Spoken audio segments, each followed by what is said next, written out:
So let's talk real quick about this R-Truth situation that we're currently in, because obviously, if you don't know, if you've been living under a rock for the past 24 hours, the whole talk around the wrestling world has been the return of R-Truth.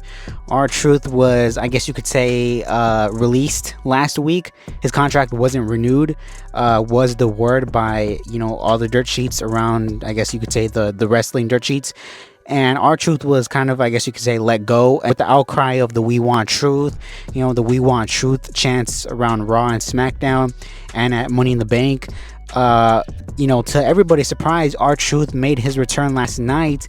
He took out John Cena. He took him out with the championship belt, aided Cody Rhodes, and now it's going to go by his actual true name, Ron Killings, apparently, because that was some sort of, perk, I guess, in his new deal, because he did sign a new deal with WWE, with Nick Khan, because the story is, now, this is the story that has been circulating around the internet as of the last 24 hours, was that R-Truth was legitimately let go, and throughout the last 72 hours, R-Truth was made offers by Nick Khan, who is the current WWE president, and obviously gave him some sort of, lucrative contract.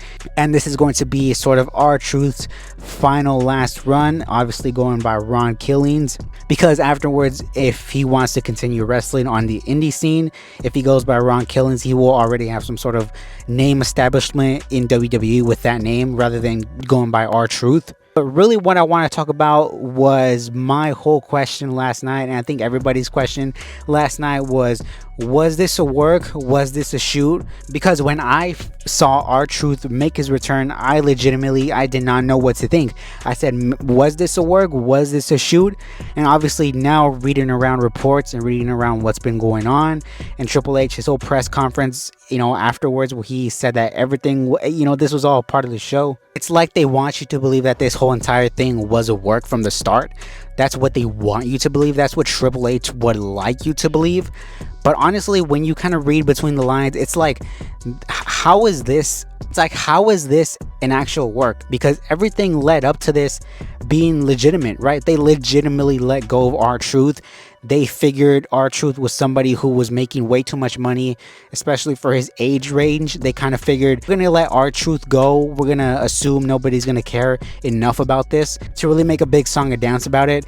But eventually they saw they fucked up, because the whole "We Want Truth" and everybody, this was such an outcry of the wrestling fans, because literally everybody united once to sort of, come forward for R-Truth. And, backstage wrestlers, they loved R-Truth. Backstage crew members, they loved R-Truth. So this wasn't just a knock for the fans. This was a knock for, backstage morale as well. So it's like, how are you going to work not only the fans, but the backstage wrestlers as well? You know what I mean? Like this does not scream this was a work from the start. This just screams, we fucked up, we made a mistake, but we don't want to admit that we made a mistake, because we're TKO. We don't make mistakes. That's what I got the energy off of Triple H. And honestly, if you're Triple H, if I was Triple H, I would just come out and admit the truth. Literally, no pun intended. Come out and admit the truth, because literally it's a better story if that's the case, right? The fans rally for R-Truth, and he eventually gets his job back and comes back better than ever, right? Doesn't that sound better than, oh, this was an entire work the entire time? And even if it was, the last thing you had R-Truth do on television was have a match with JC Mateo, a squash match, a JC Mateo 2-minute squash match. And if it was a work, you could have had that factor into the John Cena match at Saturday Night's Main Event, but like you didn't. So it just doesn't really compute with me that this whole thing was a work.